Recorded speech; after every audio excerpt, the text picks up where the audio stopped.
to BrewCraic. Today we have two new guests. Well, not two new, Zak. Zak, I have learned how to say your second name, I think. So it's Zak Schroerlucke. Is that Nailed right? it. Yeah, nailed it. Zak Schroerlucke, so from Crosby Hops, who of course has been on before. And then we have Theo Freyne from DEYA Brewery. I hope I've said your name right as Yeah, well. right. Yeah. So we're just going to basically talk about the collaboration we did together with Loughran Brewing Stores. And so first of all, Theo, I'll go to you and maybe you can introduce yourself and tell us a little bit about DEYA. Yeah, no problem. So I'm Theo. I'm the owner of DEYA. So we're a small brewery based in Cheltenham in England, and we make predominantly hoppy beers. We've been going for about 5 years now, and yeah, fresh hoppy beers and trying to get a hold of the best US hops is kind of what we're all about with our beers and our ingredients and processes and things like that. So having opportunities like this to collaborate with the people who actually pack and process and grow the hops is a really cool thing for us. And getting to meet Will was amazing. So yeah, it's been awesome. How the collab kind of came together is I started talking with John at DEYA, who is the production manager, right, Theo? Yeah, that's right. Yeah, and we had sent over a little bit of Idaho 7 from our friends at Crosby Hops, and got some really good feedback on it. And then we started talking about Crop 20 stuff, and I think you guys were pretty happy with the hops, so we wanted to get a collab in the works. I mean, from my point of view, and Zak can jump in on this too, I think that kind of the untold story of beer is the people who make the ingredients. And it's always, you see brewers having collaborations with each other and talking about recipes and having a bit of fun over pints. But I think it's important to put those pieces together with the supply chain as well, and actually bring into the conversation the people who run the farms, who run the processing facilities, to round out that full story for the people at the end of the line that drink things, because things just don't suddenly grow out of the ground and all of a sudden it's a beer. There are people who bust their ass to make those things happen, and that part of the story needs to be told. Which maybe Zak can jump in a little bit there, and kind of how you guys approach collabs and the value that it brings to not just the brewer in being connected with the supplier, but also with the final person enjoying the beer. Which, by the way, I know, I'm jealous. Probably It's also 9 a.m. here, but I'm in my kitchen. Welcome to my kitchen in Portland, Oregon right now. There's a fridge behind me, so I may grab a 9 a.m. beer here in a minute. Did we send I'm already getting influenced by you guys. Yeah, collaborations. I love collaborating, and that's something that we love doing at Crosby for a couple of reasons. Number one, collaborations allow us as hop growers and vendors to get in the brew house and work on recipe development and develop a little more of an intimate relationship with our customers. What I love about it most is, well, we get to kind of force ourselves into the brew house with the brewers for like 8 hours. So you're kind of stuck with us, and we're physically engaging with our products, with our customers, and that's not always the most common place in most businesses.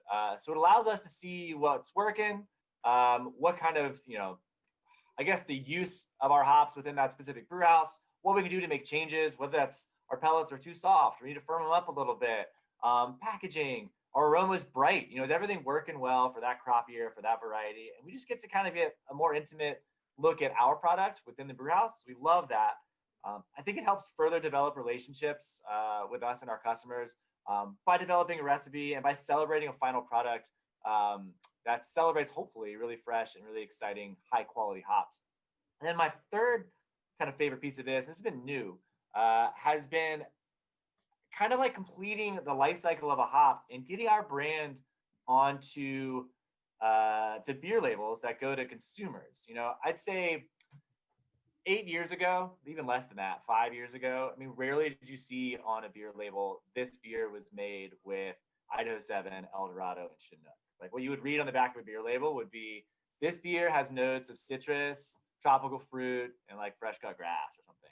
And so all of a sudden, I think consumers are becoming more aware, craft beer consumers, of hop varieties and what they like in specific varieties. They're becoming familiar with certain variety names. And then to go a step further and all of a sudden be familiar with a hop grower or even a vendor, I think that really pulls the veil back on kind of the mystery of the world of hops. I think a lot of people know what hops are, but don't know necessarily what goes into it or who are the people behind it. So this has allowed this, like, I don't know, this really cool view into the world of hops through a craft consumer's, favorite craft brewery. They can learn more about the ingredients going into them. It's a very similar concept to like farm to table in restaurants. And I've always said this. I've said this in the last one of these meetings is, one goal I have as a marketing manager is I'd love to be at a brewery tap room, unprovoked, be standing at the bar and hear a customer walk up and say, "What beers do you have with Crosby hops in it? I recognize that brand name. I know it means quality hops. Like, what do you have in that?" If we can start creating demand for our hops to the customer side, to like the craft consumer side, not just the brewer side, that's a really cool like breaking of like the fourth wall or whatever that term is. I'd really like to see that. So collabs check off a lot of boxes for us. And ultimately, everyone that works at Crosby, we're just fans of craft beer. So anytime we get involved and make something and see a product go from recipe developments and emails to all of a sudden final product in can form and we get to drink it is like a dream come true for us. And so collaborations are a big part of what we do and one of my favorite things I get to do at work. So I agree with everything there, Zach. I also wait for the day whenever I'm having a beer somewhere and a random drinker in the tap room or in the pub starts talking about Crosby hops. I think that's when you're winning at life. Pete Buskey, who's our sales director, actually he rolled the dice, took a flight a couple weeks ago, and was wearing his Crosby hat, and the flight attendant called him out, said, "Oh yeah, Crosby hops, like I'm familiar with that brand." I'm assuming maybe he or she lived in Portland, but nonetheless got recognized on a flight that really had nothing to do with craft beer. And that was like a step towards that direction, which is really cool to see that craft beer consumers are wanting to learn more. And that's the best thing about I think our fan base or our customers is, man, they're always wanting to learn, experience more, and they're always demanding more, which can be challenging, but also pushes the industry to get better and better and better. Yeah, so let's jump in and actually start talking about this cracking little fella for a second. So Theo, maybe you can jump in here and talk about what hops we decided to go with this guy. Of course, I was there on the brew day, so I could answer it, but it would be nice coming from you as well. So there was quite a few different ideas floating around on the email threads in terms of what we wanted to do, where we wanted to take the beer, what hops we wanted to use. I know we were really keen on using Idaho 7s. That was basically in the, I think in the mix up for the different potential styles we were going to do. They were all going to be within sort of pale ale IPA, but we hit on West Coast IPA, something that we don't brew very often here, and we probably should brew more. We're keen to brew more West Coast IPAs going forward. We're predominantly known as brewing what would be termed as East Coast IPAs or New England style IPAs, sort of juicy, hazy styles. So this is sort of the technical challenge for us, but also a good opportunity to use these hops in this style of beer, which is really cool. So went with Eldorado, Idaho 7, and Chinook, and it's been a really well received beer. Different to what we usually do. It's drier. It's not bright, but it's closer to bright than what we usually have. There's more of a malt presence to it. It's sort of less stripped back than our usual beers. It's bitter-ish. I don't know. Do you find it bitter, Will? Yeah, not as bitter as say what I would have been drinking as a West Coast IPA 10 years ago, but it's definitely more bitter than what is a New England IPA today. Yeah. So it's interesting because it's sort of our interpretation of West Coast IPA, but we've brewed a handful of West Coast IPAs as opposed to the usual sort of juice that we brew. So it's sort of for hardcore West Coast IPA people, it might be like too far in the East Coast direction, but it's a good interpretation, I think, and it worked really, really well. And it's like, it's got that sort of like jammy, piney character to it, which I think is pretty West Coasty. And the hops, I think, were really, really fantastic. I mean, we genuinely loved this beer, and our customers have really enjoyed it as well. So it's been cool. I really love the combination of kind of new school varieties like Idaho 7, El Dorado, kind of blended with something old school like Chinook. I know Chinook's probably bringing that, like a little bit of that bitterness, the pine notes. I think that's got a lovely combination that's kind of rides the line, which you guys are going for, of like kind of somewhere in the middle of a West Coast and a New England or East Coast IPA. I think it's a cool concept, and I'm sure that style of beer is going to be taken off globally. I mean, we're seeing it in the US. It's happening throughout Europe. I'm seeing it in Australia. So it's pretty cool to see that happen. One thing that I find really cool, specifically about the Chinook that we've always dealt with from Crosby, is that a lot of Chinook has a tendency to become very resiny really quickly.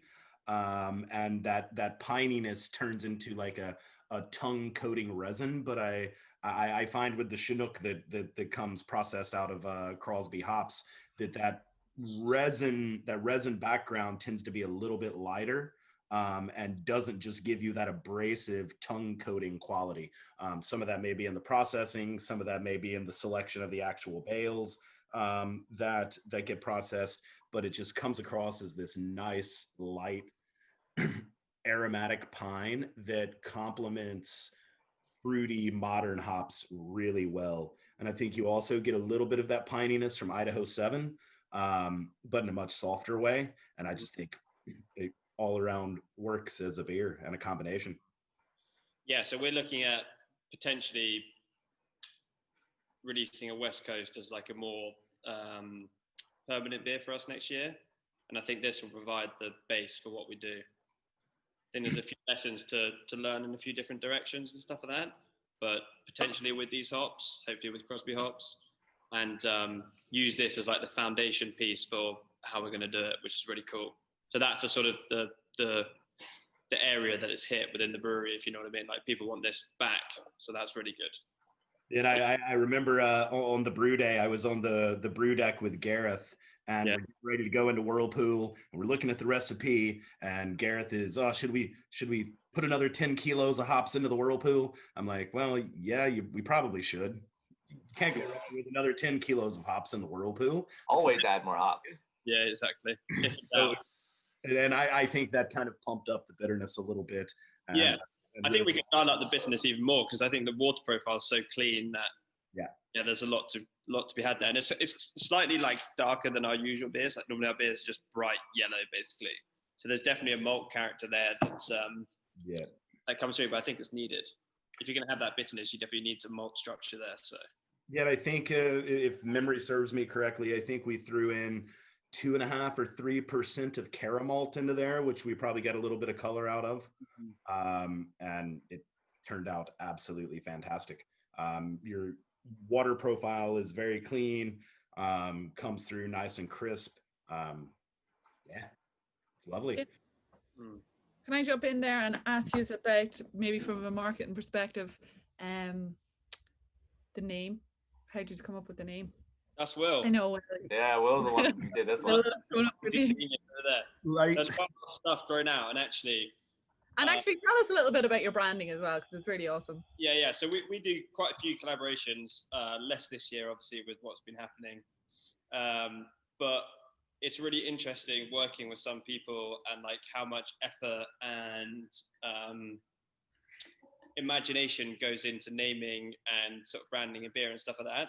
So with Will, it was, as you can imagine, full on, which was amazing. Yes. It was so I can imagine. It was in depth, and it was great to see. And I think before I met Will, I knew he was a character, so that was quality.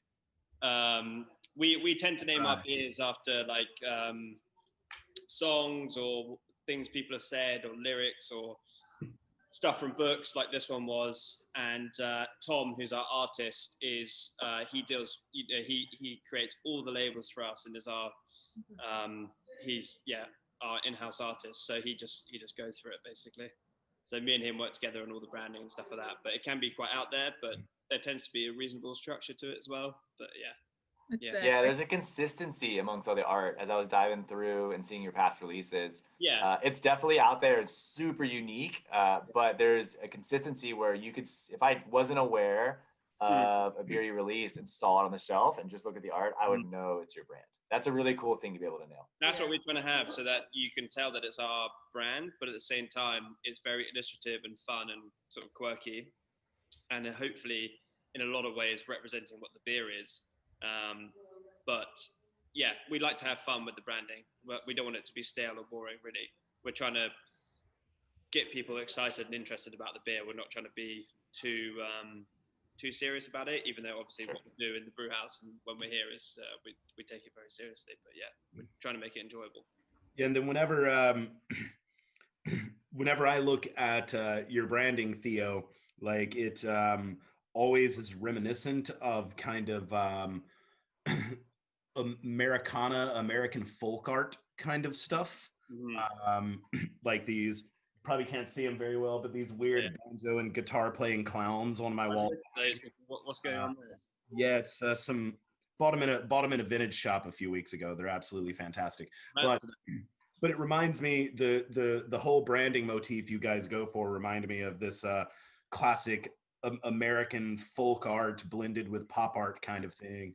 And when we started talking about names, like the first thing that came to mind was one of my favorite American novelists, who is I would consider an American Gothic folk novelist, I guess would be the subgenre, and that's Cormac McCarthy, who has written some fantastic books that have since been turned into movies. And I just started going through some of his work that I really like, and from the book and later on film No Country for Old Men, this one line jumped out to me. And the full line goes, "You'll never know what worse luck your bad luck has saved you from." And yeah, we just kind of threw that out there and ended up with "Your bad luck has saved you," which I think is a kind of a interesting concept in general. Yeah, especially in these times. Exactly. Yeah, for sure. So we kind of know what could have been worse had everything stayed the same, I guess. So yeah. Kind of an interesting. Oh, I really like this design as well. When Tom uses really block colors, I think it works really well. Makes the cans really stand out. I mean, I've never seen a can look like that, and I really like everything about it. So it's cool. A little bit, and we talked about this when I was over there, Theo. But tell us a little bit about the crocodile that seems to pop up on a lot of your branding. I think the last time, with the way we left it, is that we've got to name him. That's what you're telling me. You got to name crocodile. I think Tom's been coming up with different name options and stuff like that. He came up with like a little storybook for how it got named and stuff like that. So I need to send that to you. But so originally, me and Tom have been working together since the inception of the brewery, and we had a very clear idea of what we wanted it to look like and stuff like that. But I had a very clear idea. But then when I started working with Tom, I soon realized that I got to let him flow as an artist and an illustrator, and kind of let him do his thing, but within the structure of what I wanted for the branding and for the company. And one of our core IPAs, or basically our main IPA, is called Into the Haze, and that originally had a crocodile on it, and that then fed into some of the other branding. This crocodile, there's no real meaning or anything behind the crocodile other than it looks cool and it's part of the brand now. But that now we've just gone crocodile crazy, so everything's got crocodiles. The silo outside's got crocodile on it. The cold store's got crocodile on it. Everything's got crocodiles. So there's like 3 or 4 crocodiles in the tap room. Yeah. We got an inflatable crocodile in our office. We've got inflatable crocodiles. Are there crocodiles in that part of the world? No, I don't think so. Even that's what I wasn't sure if I was allowed to ask. Even the label ended up with a crocodile in the band of your man's head. That's so cool. Oh, I never seen that. Cool. Got crocodiles everywhere. There we go. So I mean, this whole idea could be developed into like a comic book series or a graphic novel. I think it'd be interesting to chat to Tom because I think that's somewhere his influence come from, like old like zines and weird magazines and stuff like that. Like all artists, they're all into all that, you know, so much different influences coming in. And if you actually look at his artwork, it's so different to what he creates for us, but there's so many influences there, you know. Yeah, I was actually scrolling through your website earlier and I seen your team illustrations. They're brilliant. They're really cool. The amount of art in the craft beer industry right now is incredible. Yeah. I mean, you have to have great can art, you have to have great web art, you have to have great print art. Like that's goes hand in hand with quality beer. You know, it's exciting to see as all of us here I know are fans of art in general. It's so cool to see every year if like those boundaries get pushed further and further, and it's a respected art form. Like being able to put together a quality beer label. It's really, really cool to see. I think the standard of beer labels is so high as well. Yeah. In general, if you look at American breweries, UK breweries across Europe, wherever, like the quality of packaging is so high that you've got to stand out. And ours are quite loud, but hopefully they're still to our brand as well, you know. Yeah, I think what your labels achieve, Theo, is you see this trend to where people are creating kind of a brand across cans by using geometric shapes or using a repeatable format. That seems very common at the moment, to the repeatable format shapes, and I think that's actually become a little bit of a cliche. I agree. I agree 100%. And like, that's where I jump in with what you guys are doing, that every single label is completely 100% different and unpredictable, but yet you can look at it and tell it's a DEYA beer. Like, And I mean, Tom literally draws every label as well. So inherently, they're all completely unique and different, which is cool. I mean, he's incredible. We're very, very lucky to have him. And with the amount of new beers you come out with, it's got to be a full-time job. Oh man, he turns out like a new label a week at least, and then Instagram posters and loads of different stuff. I mean, he's a machine. It's a pretty cool job to have, though. I yeah, it is. That's a good one. So, what are any plans for the future? What are the next cool things coming up for DEYA? I think in the next few months is trying to get our head around what's going to be happening in the UK. Really, survival is probably that's a good place to start.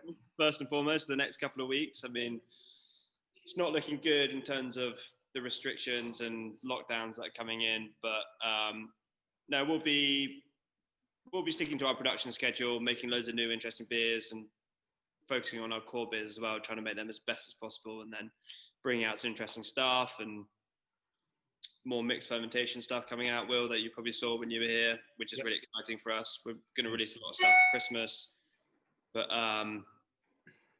just trying to keep things on an even keel at the moment, because it's there's a lot of things going on sort of across the country, but you can't plan too far ahead.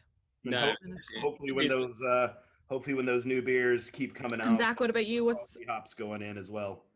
Yeah, 100%. I mean, we're keen to use as much Crosby hops as possible. We've got some good contracts starting next year, and I think that's a good starting point for our relationship going forward. I mean, we want to, really invest our time and obviously money into that and contract as much as possible going forward, which is great.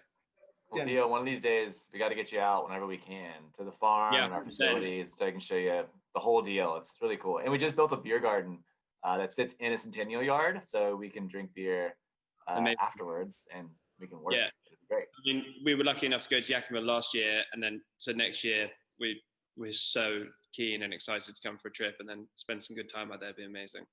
You're more than welcome out. Yeah, awesome, man. One last thing I want to touch on, which I think is pretty unique that we were all able to put together this year, is that in a year of very limited travel, where brewers are used to going over to Washington or Oregon to select hops, we kind of figured out how to bring that experience over to customers in Europe with Crosby hops and air freight over lot samples, which obviously isn't the cheapest way to get things from point A to point B. But we were able to make selection opportunities happen If you could, Theo, talk about that for a second and how important being able to have that hands-on experience with your raw materials. What does that mean for your beer? What does that mean for what your customer at the end of the line is getting? What does that mean for you guys? I think for us, makes a massive difference to the relationship that we're developing, but also us having control over the hops coming in, or perceived control over the hops coming in, is a massive thing for us. We feel a part of the process. It's a very immersive experience for everyone at the brewery to get involved in that process in terms of selection and stuff like that, and to really tune in to what's coming in terms of raw materials. We were only able to do, last year we were able to do selection with other suppliers for big hops. This year we're only able to do selection with Crosby. So that's huge for us. It makes such a big difference to us. And we, as I said at the start, we basically focus on fresh hoppy beer. So if that's the critical parameter for our brewery, having hops that come in, we can select, and we know what we're using, and we know we're getting consistent supply of that hops. That involves us in the whole process and allows us to invest our time into exactly what we want. So it's really, really critical, and we really appreciate that. I understand it's been very difficult this year with everything that's gone on, but you coming, Will, and Zach, being able to provide those hops to us and have a selection of those hops is really, really, really cool thing for us. So we appreciate that a lot. Theo, that's music to my ears. I'm happy that it's appreciated, and I'm stoked that you guys take so much pride and put so much effort and energy into ensuring your hops are quality. That's awesome. And Will and Joan, thank you guys for making that happen too. It was a huge team effort to get, hops picked days prior, thrown into containers, put into a box, throw them on a plane, ship them all the way across the pond. Like, it's a big effort. So I'm glad to hear it's appreciated. Thanks for the nice words. I think in the long run, people will massively, people will remember that, Zach, especially That's this great to hear. Yeah, which is cool. Fantastic. Should have wrote more personal notes in there. A couple of them I wrote, like packed with love and hops or something like that. Yeah, you should have done. Should have wrote more. I'll do it next year. All right. Put your signature on it or something like that. So yeah. No problem. Well, great. Does anybody have anything else they want to add? I know everybody, it's 5:30 on a Friday, and everybody probably wants to drink beer except for Zach, who is just starting his work day. Yeah, it's coffee for me for a little bit longer. Got a couple more meetings I have to be sharp for, and then I can start heading downhill after that. I'm looking forward to it. Yeah. Thanks for taking the time, guys. Yeah. Thanks so much for setting everything up, and it was a really fun time doing this whole thing. So cool. Thank you. Yeah, I'll throw one round of thank yous. The guys at Loughran, thank you for making this happen, taking good care of our hops, and connecting all the dots to make the collab come to life. And Theo, thank you so much for being open to doing it and clearly doing a kick-ass job on not just the beer itself, but the can art, the release. We were so happy to be a part of it. I'd love to do another one soon if you're game. So if you want to do another one in a couple months, next summer, whatever, we'd love to do it. Whenever you want to do anything like that, or you've got experimental things you want to try out, or anything you want to throw our way, we're open to anything. Okay, great.